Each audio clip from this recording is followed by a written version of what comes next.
राधे राधे दोस्तों, बात करेंगे अनंत चतुर्दशी के बारे में। अनंत फल देने वाला अनंत चतुर्दशी का व्रत 6 सितंबर शनिवार को रखा जाएगा। इस दिन भगवान विष्णु और माता लक्ष्मी की पूजा का विधान है। इस साल भाद्रपद शुक्ल चतुर्दशी तिथि 5 सितंबर रात्रि 1:41 से लगेगी, जो 6 सितंबर को रात्रि 12:57 तक रहेगी। ऐसा कहा जाता है कि जो इस व्रत को करता है, रक्षा सूत्र बांधता है, उसके सभी कष्ट खत्म हो जाते हैं और धर्म, अर्थ, काम, मोक्ष के साथ ही अंत में भगवान अनंत की कृपा पाता है। इस दिन अगर व्रत कर रहे हैं तो पहले शुद्ध होकर स्नान करके व्रत संकल्प करना चाहिए। संकल्प करते समय हाथ में जल लेकर मन में कहे, मैं अनंत चतुर्दशी का व्रत कर रहा हूँ, मेरे सभी पापों का क्षय हो और मुझे अनंत सुख मिले। इसके बाद भगवान की पूजा करें तथा सुने। इस पूजा के बाद रेशम का धागा जिसका रक्षा सूत्र बनाना है, उसे भगवान के आगे समर्पित करें। उसे भगवान के पास रखकर पंचोपचार या षंडोपचार पूजन करें।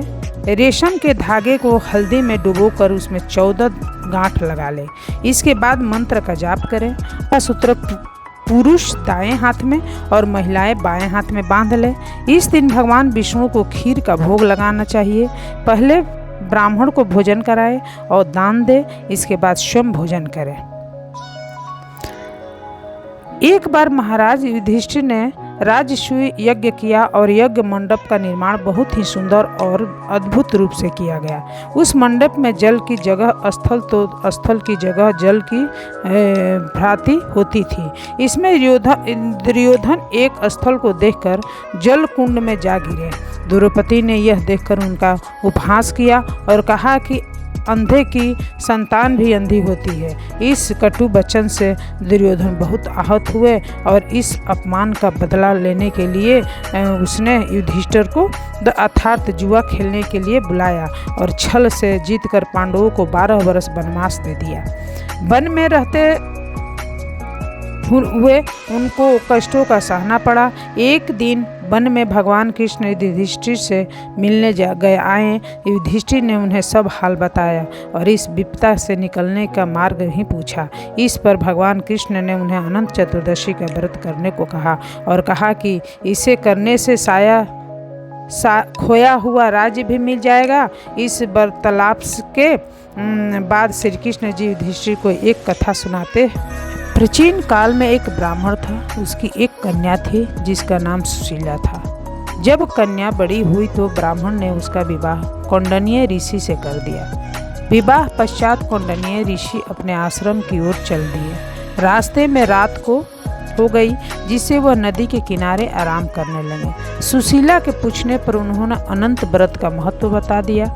सुशीला ने वहीं व्रत का अनुष्ठान कर 14 गांठों वाला डोरा अपने हाथ में बांध लिया।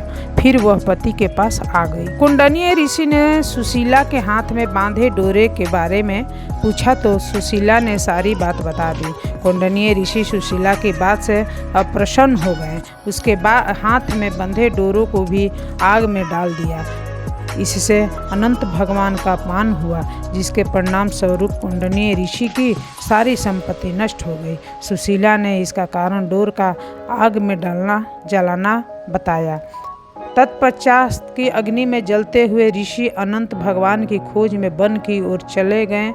वे भटकते भटकते निराश होकर गिर पड़े और बेहोश हो गए। भगवान अनंत ने उन्हें दर्शन देते हुए कहा कि मेरे अपमान के कारण ही तुम्हारी यह दशा हुई है और विपत्तियाँ आई है, लेकिन तुम्हारे पश्चाताप में से मैं तुमसे अब प्रसन्न हूँ। अपने आश्रम में जाओ और 14 वर्षों तक विधि विधान से मेरा यह व्रत करो, इससे तुम्हारे सारे कष्ट दूर हो जाएंगे। कौंडिन्य ऋषि ने वैसा ही किया और उनके सभी कष्ट दूर हो गए और उन्हें मोक्ष की प्राप्ति हुई। श्री कृष्ण की आज्ञा ने युधिष्ठिर ने भी अनंत भगवान का व्रत किया, जिससे पांडवों को महाभारत में युद्ध में जीत मिली।